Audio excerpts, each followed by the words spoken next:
So this gets into a little bit of corporate taxes and international tax laws. So let's try to break this down. Um, if I set up my business in the United States, I am subject to U.S. tax laws. If I set up my business in an international country, we'll call it country X.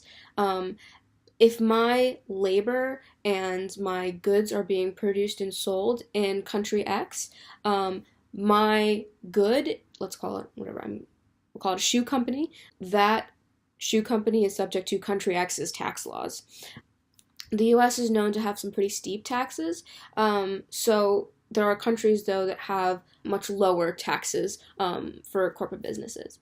So here's the trick though. Why wouldn't everybody then just start their business in an international place where they have to pay less taxes, right? Well, when my shoes and the money from my shoe business in country X comes back into the United States, because I, the owner, CEO of my shoe company, live in the United States. Once that money comes back into the US, you have to pay a tax on it coming back. So it's not just that you can go to country X where it's completely tax free and just never have to pay taxes on it. If it's coming back into the US, it's now subject to US tax laws.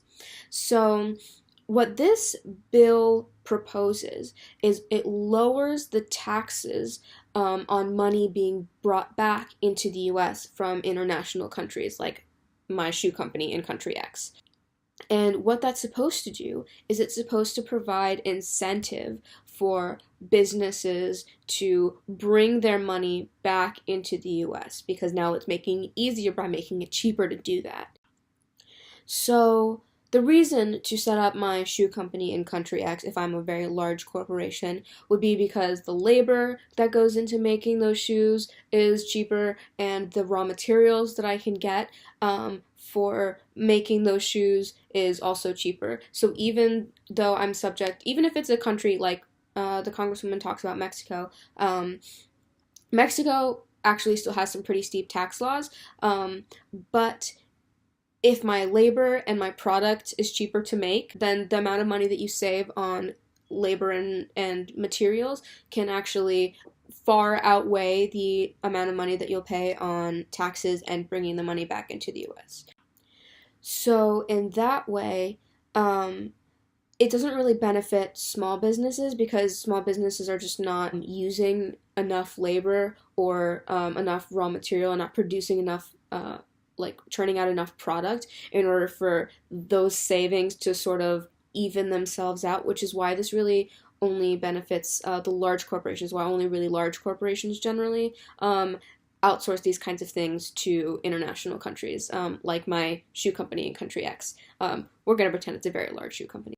So to sort of summarize the Congresswoman's objections to this part of the tax bill, it kind of sounds nice because it's saying that it's making it easier for people to bring money back into the US. So maybe they will, but it doesn't incentivize these companies, these shoe companies, to bring the labor back into the US, which contributes to the US job market. It doesn't incentivize people to bring the raw materials back, again, would be American made and help improve our job market and our own economy. It's just the taxable money that's coming back in. But it's still beneficial for me. In fact, this bill makes it really beneficial for me to keep my business in country X because now it's even easier for me to bring my money back into the US. Sort of what goes hand in hand with that is when I'm starting a new business. If it's now easier and cheaper for me to bring my money from an international place back into the United States, why would I set up my business in the United States where the labor is more expensive and where the materials are more expensive to produce my shoes? Why would I set it up there when I can set it up in country X and have an even easier time bringing my money from country X back into the United States? And that's sort of the gist of what Congresswoman DeLauro's objections are to this part of the bill.